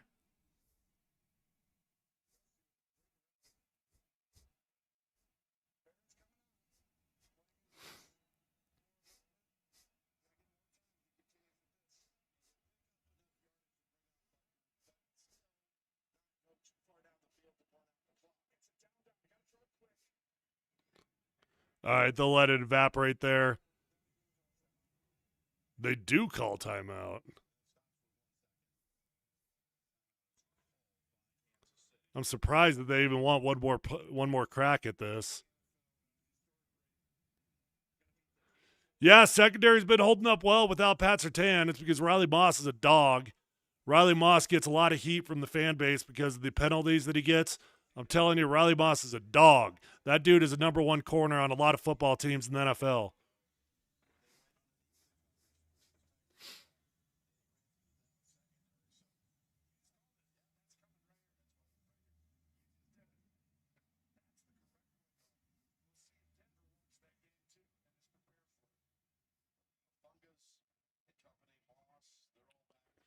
Sometimes you'll put wide receivers in on defense in this end of the play, into the half situation. You just want to put your tallest players on the field so they can bat that ball down.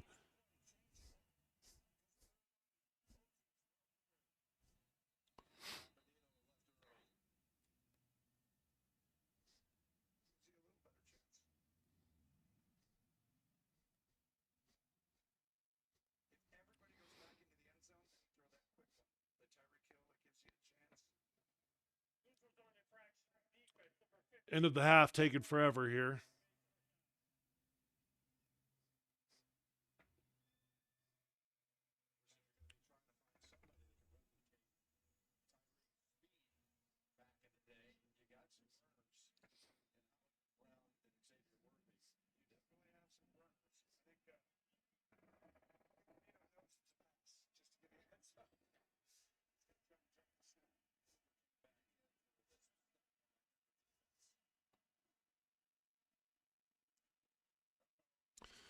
All right, cool. You'll take it, man. I mean, the disappointment of the first half is that you had 2 red zone possessions. You walked away with 3 points on both the red zone possessions. Not only were you in the red zone, you were in the lower red zone. I'm always afraid when you play the Chiefs, when you don't capitalize on red zone possessions with touchdowns, that's going to come back to haunt you in the second half. Let's hope that it doesn't. But the good news is the Broncos defense was able to equal that out. They were able to get 2 red zone stops against the Chiefs offense. So really kind of we got neutral ground going on. 6-6 at halftime. Broncos offense finally came out, had a good first possession of the game, even though they settled with 3 points. It was a whole lot better than the typical 3 and outs that we've had. Matter of fact, Have the Broncos even had a 3-and-out? Come to think of it, I don't know if they have. My prediction was that the Broncos couldn't have more than 2 3-and-outs in this entire game. If you have more than 2, you're probably going to lose the football game. So good first half all in all. I'm going to take a break here during halftime. Don't go anywhere. Stay on the broadcast. I'm going to take it to Be Right Back screen. But I will be back before the second half begins. Appreciate you guys joining me here on Mount Polumbus Speaks.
All right, I'm back. Appreciate you guys. Started the second half here as the Chiefs receive the ball back of their end zone.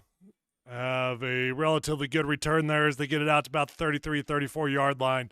As you look at the box score, yes, it felt better because the first two possessions you're able to score points, but it's really still a pretty freaking anemic offense going on for the Broncos. Bo Nix is 10 of 15. He's got 80 yards. Bo Nix is also your rushing leader for the Denver Broncos, which is a problem. And how many yards does he have? 9 total yards. Bo Nix is your leader in rushing right now because, unfortunately, RJ Harvey and let's see here. Hold on, why did I lose it? RJ Harvey, he's got 3 carries for 4 yards. Jaleel McLaughlin's got 3 for 7. We got to run the football more. It's really as simple as that. Eat up some time in possession. Offensively, Chiefs have been not a whole lot better than the Broncos. Mahomes is already throwing the football 25 times, which is actually pretty crazy. Tony Romo was talking about it coming out of halftime. They do need to start running the football. But when Mahomes is your quarterback, I don't blame a coach for throwing the ball 25 times in the first half. He's only got 125 yards, though. Kareem Hunt is doing okay. He's got 9 carries for 42 yards. So the Chiefs' rushing game slightly better than the Broncos. Unfortunately, Broncos got another penalty here to start the half. That's a rough one. I'm not sure how you defended a whole lot better than we did there.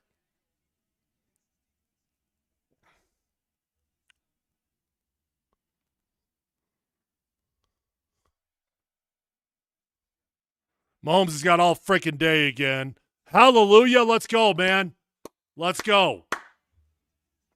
Is this getting called back? Shut up, Mahomes. Get that arrogant little smile off your face. You threw an interception that should have been a pick 6.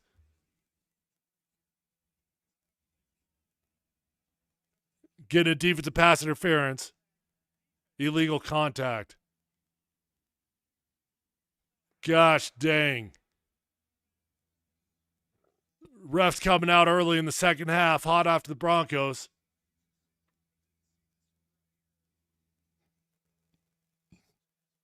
Again, just a really ticky-tack call on Riley Moss. Did he have his hands on him? Yeah. Did it really make an impact on it? I don't think so.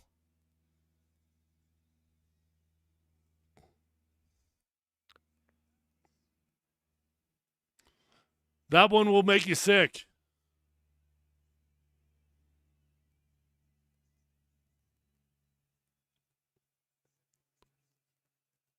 Mahomes going 5 wide, but we do bring some pressure. Travis Kelce in his old age. Geriatric Kelce still doing his deal out there.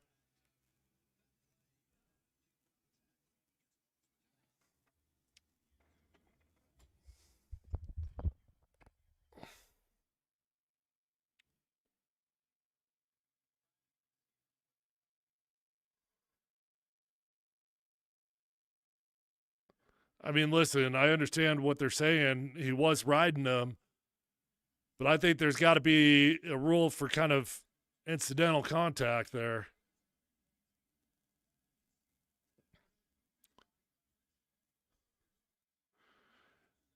See, that's what the Chiefs running game is doing. Unlike the Broncos have too many runs that go for 1 yard or minus 2 yards. When the Chiefs run the football, they gain 4 yards every single time. I actually don't know why the Chiefs aren't running the football more often because it's been there for them all day long.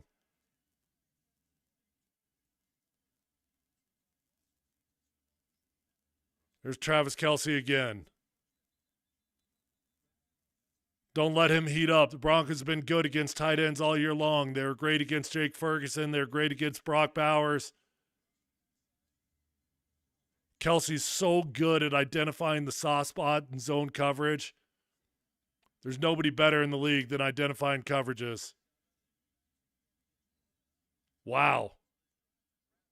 Kelce with another one. This is giving me bad flashbacks right here, is it not? I'm going to turn my hat back around. Maybe my hat was going the wrong direction.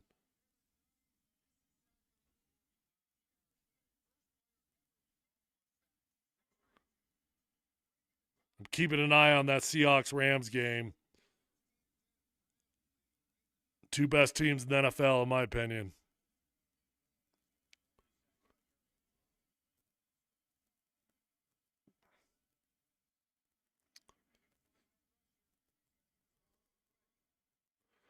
I think the Broncos are honestly really fortunate. We got another flag on the ground. This time I think it's going to go against Kansas City, I hope. I think the Broncos are really fortunate to have this game tied because do you guys not feel like the Chiefs are just moving the ball at will on this Broncos defense?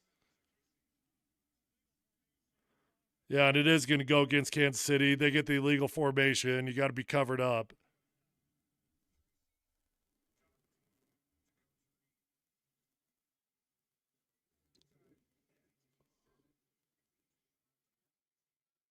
That dude is about 4 yards in the backfield. That's a good call from the refs. Juwan Taylor has been flirting with that penalty his entire career, and he never, ever learns his lesson. Look at him. He's too deep again. His helmet has got to cross the midline, the waist of the center. They need to call it again. Throw the frickin' flag again. Punish that kid. Honestly, it's BS. If they called it the time before, how are they not watching it again on the second one? He doesn't ever fix it. That's why he keeps doing it, because he'll live with a penalty here and there every couple games, because 9 out of 10 times refs never, ever call it.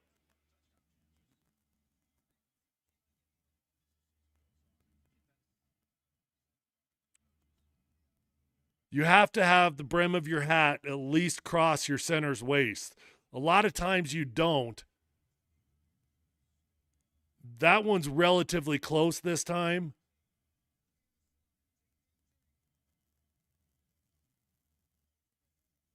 Broncos get the right blitz called at the right time. They got the corner blitz with the slide going away.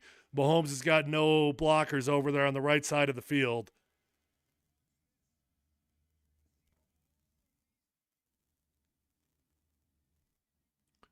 Gosh, this has been the same story for the Chiefs. Every time they move the ball at will, every time they get down there in the red zone, they get a penalty, they get backed up. Broncos defense has been bend but don't break. You got a third down opportunity here to get off the field. See if they can do it again. It's 3rd and 14. This will be heartbreaking if they pick it up.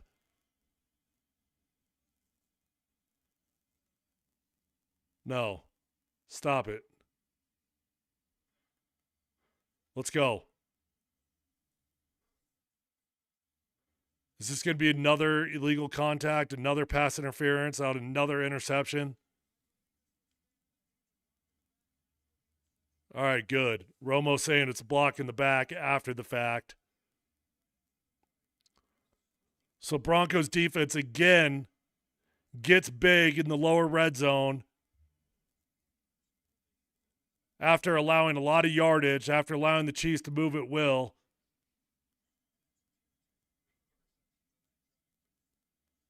Absolutely huge. That is absolutely huge. That could be the difference between a win and a loss in this game, assuming that this stands.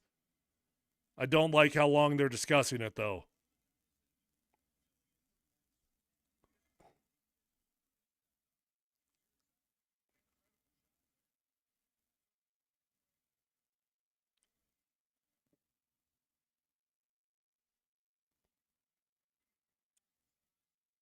Let's go, refs.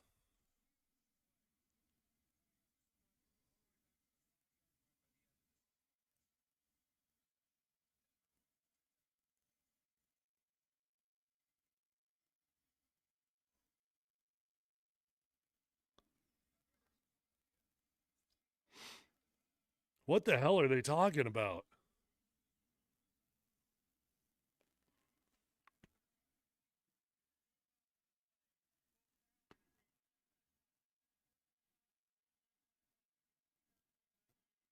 Okay. Personal foul, illegal blindside. And now we got an unsportsmanlike on the Denver bench. Whatever. I mean, it would have been nice to get an extra 15 off that. Most important thing is that the play stands.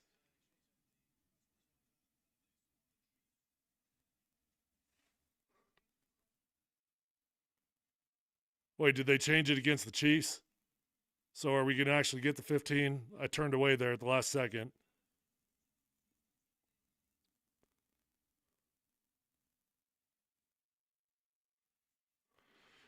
All that matters is that you held them. I mean, whatever. You can deal with the penalty after the fact. You got the interception. The interception stands. Huge stop on the first possession of the second half. Is that the first possession?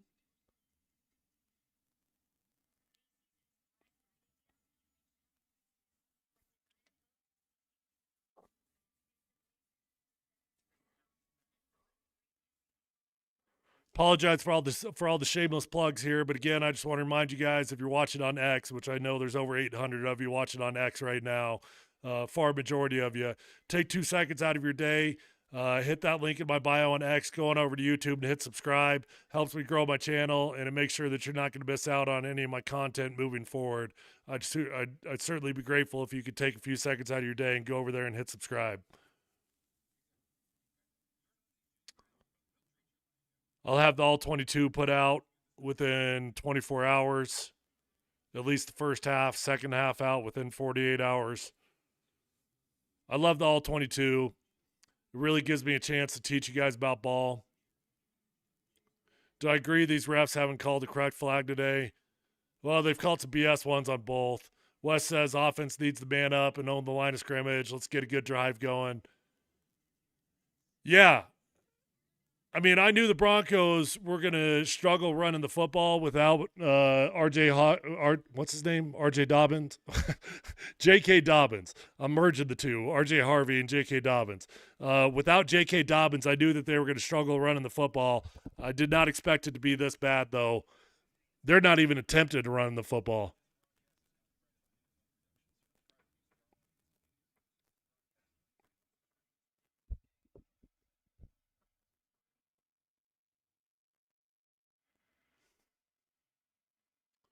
They called that on Sean? Well, you can't be standing there.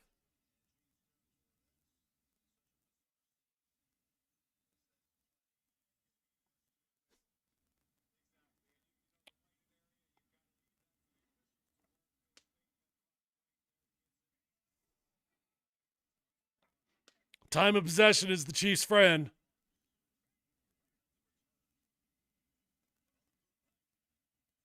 Good drive starter there. Those bootlegs, you can throw the home run balls, but more times than not on those bootlegs, you're just trying to pick up 8, 9 yards. You'll take that every time.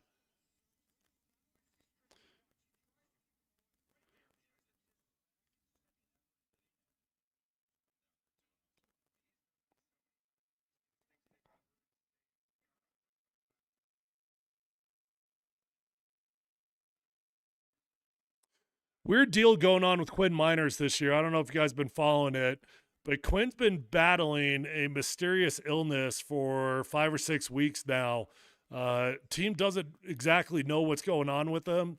It feels like it's got to be one of those exotic, like Lyme disease. I don't know, something weird. Because it's been going on for 5 or 6 weeks. They've tried multiple different protocols, antibiotics, plenty of IVs, and they just can't get it to go away. He did miss some time in the middle of the game last week, and I'm telling you, for a football player to miss time in the middle of a game, I've played with mono, I've played with 103, 104-degree temperatures. You just don't miss the game. So Quinn must have been feeling like he was on his deathbed. He's been out there for every snap in this game, but it's just, and as I'm talking about it, Quinn Miners gets beat real quickly by Chris Jones. Chris Jones forces Bo Nix out of the pocket. You do not see Quinn Miners get beat that quickly very often. But he's been battling that for a while now. So it's just a storyline you want to keep your eyes on.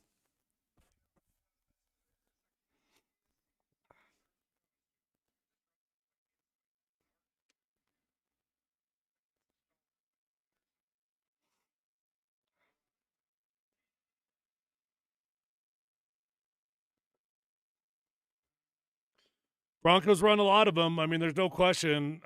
I bet the Broncos run as many bubble screens as any team in the NFL. The thing is, a lot of times they're a lot closer than you think. And I know when you see that you've got memories of Demaryius Thomas getting those bubble screens and taking them to the house. They're really not always designed for a big play. They really can be an easy 4 to 6 yard play call. It's kind of like a no-brainer play call on your play sheet. You want to have no-brainer play calls that you just feel comfortable with. I don't mind them, but it does require good blocking wide receivers in order to make that play effective.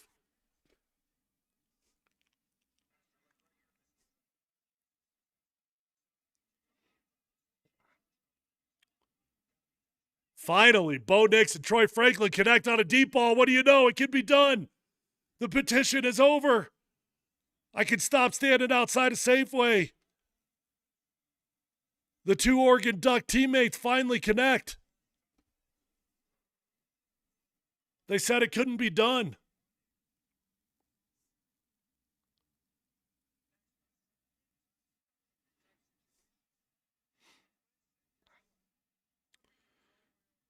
Playing with a little bit of tempo now. Let's go. Finally, Cortland Sutton gets a catch. Broncos got to feed Cortland Sutton more often.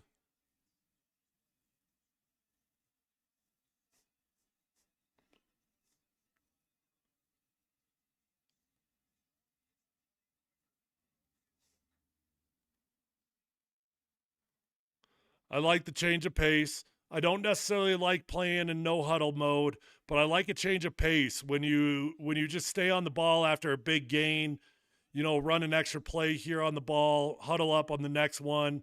I like when the Broncos do that, but I don't think that they necessarily need to go no huddle all the time.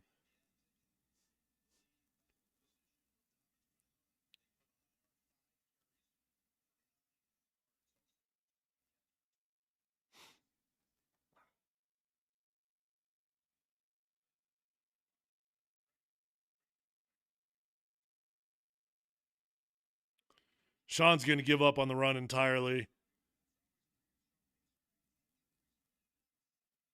As a play caller, you just feel like you're batting your head against the wall every time you call a run.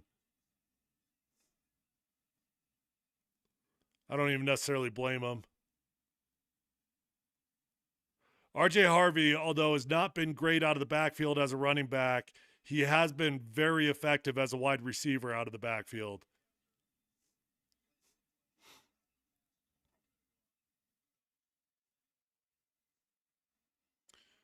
Why don't we give Jaleel McLaughlin some more carries? He looked pretty good with his first couple touches.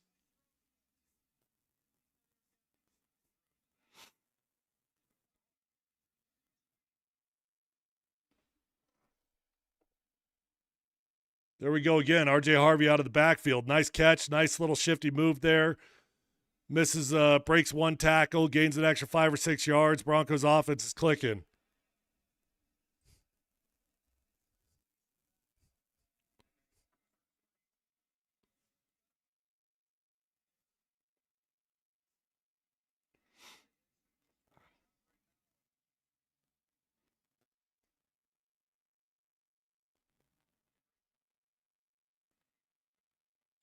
All right, well, last 2 times we had the ball underneath the 10-yard line. We walked away with 3 points each time.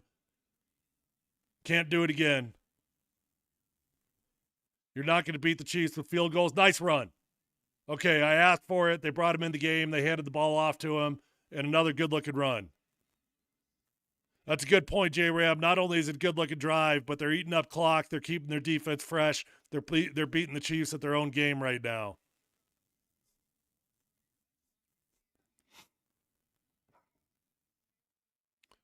Good job by Adam Prentice out of the backfield. Prentice has done a decent job as a fullback this year. And McLaughlin twice.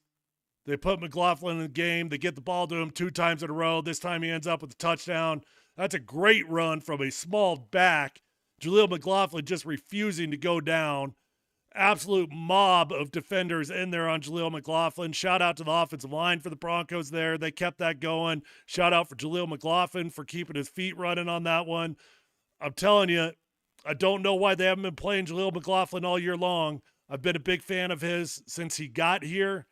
I think coaches, what's the flag? Okay, it's going against defense, touchdown stands.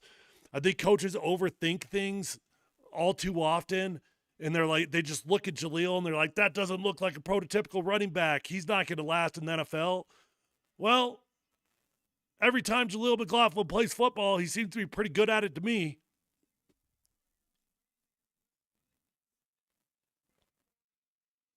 And you know what? Credit to the refs for not blowing that one dead also. Happened earlier in the game to the Broncos. This time they keep the play alive. Broncos end up with a touchdown. Surprised the Broncos don't go for two here. I really am. I would think the Broncos would want to get...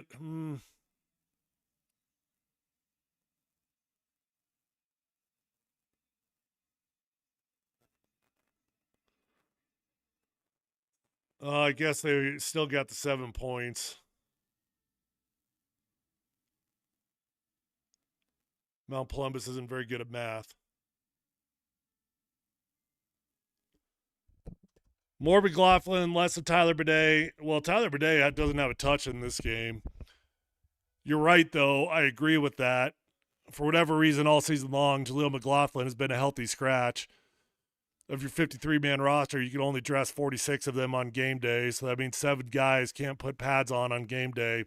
And Jaleel McLaughlin, all but one game, has been a healthy scratch. Tyler Bidet has been the choice because apparently Sean Payton likes him as a third down back. I get that. You do want to have a running back that you trust on third downs.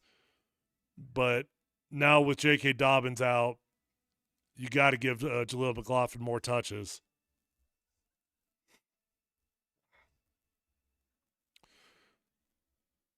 So Jaleel's now got 5 touches for 15 yards, 1 touchdown. It feels like he's got more than 15 yards.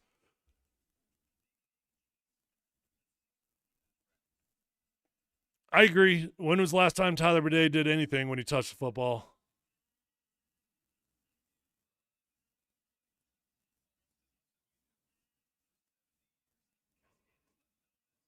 Guys like Jaleel McLaughlin, Phillip Lindsay, they'll be fighting uphill battles their entire career just because coaches look at them and they're like, yeah, can I really trust a running back that looks like that?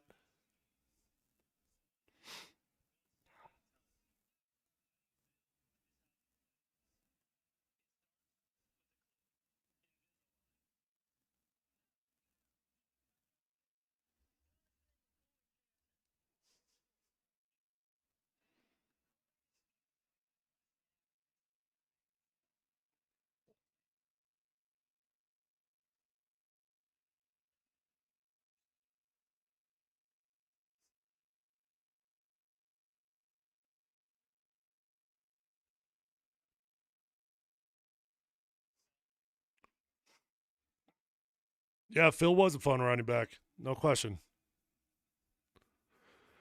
Alex Singleton, what a stud that dude is. Played a football game last week on Thursday night knowing he had testicular cancer. Goes into surgery, gets a ball chopped off, comes back. We don't know how long Alex is going to be out this year, but I don't think it's going to be an extended absence. I think there's a pretty good chance you get Alex back after just a few weeks.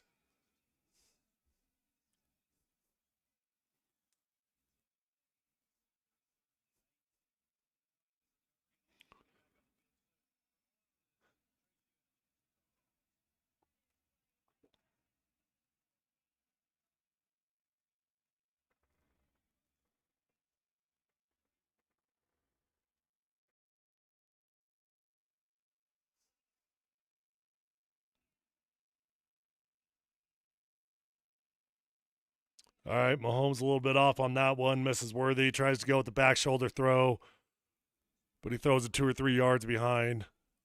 So Broncos got 2nd and 10. Yeah, Alex Singleton, really, really lucky that he had a NFL drug test. NFL drug test detected elevated levels of HCG in his body. That's a banned substance in the NFL. You can't take HCG to try to increase your natural testosterone production, so they do ban it. So when Alex saw that his levels were high, he actually was afraid that he was going to test positive and get suspended by the NFL. Well, the doctors looked into it, and the reason why his HCG levels were high was because the dude has testicular cancer. They do think that they caught the cancer early, though. It had not spread, so they feel like the surgery was able to contain it, which is the good news. So actually, all in all, I mean, not that you ever want to have cancer, but all in all, it's actually a positive story because they found the cancer early on before it had spread.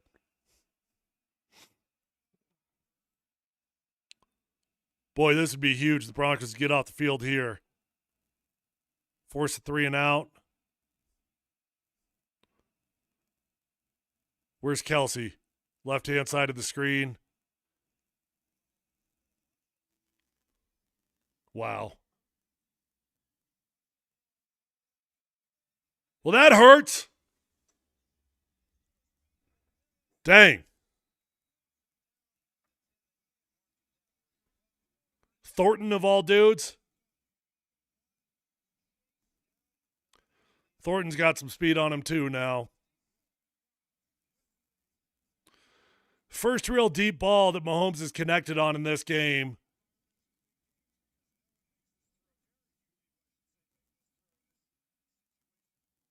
But that's how dangerous he is. I thought he'd been heating up so much with Travis Kelce, he would look for his tight end there on third down. Instead, he takes a shot down the field. All right, well, let's see. Can the defense get huge again? Every time the Chiefs have been down there in the lower red zone, defense has gotten huge. Bend but don't break. They gain pretty good yardage there on first down. At some point, the Chiefs are going to score touchdowns.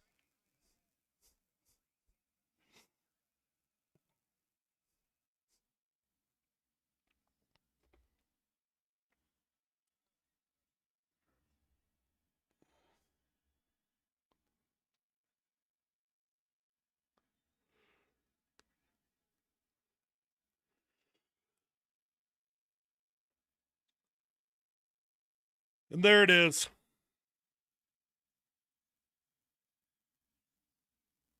Well, I thought he was going to score there. That's a pretty damn good tackle by Talanoa Hufanga. You guys must be a play ahead of me because you guys are calling touchdown. I haven't seen the touchdown yet.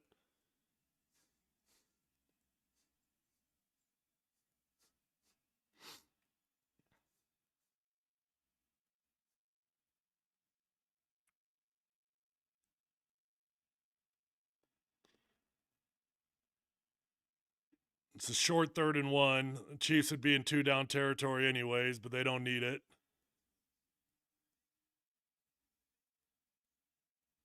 Hunt gets the second effort from his lineman there.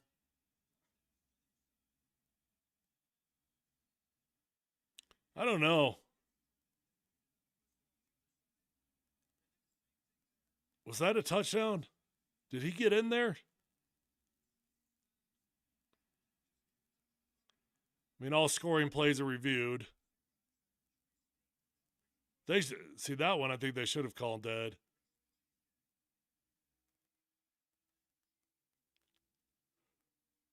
I don't know if there's good enough angle to overturn it, even if they were short.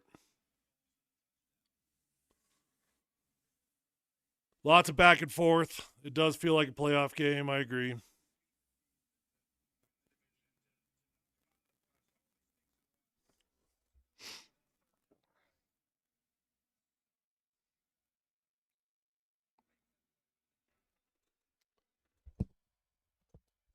What are they blowing this one dead for?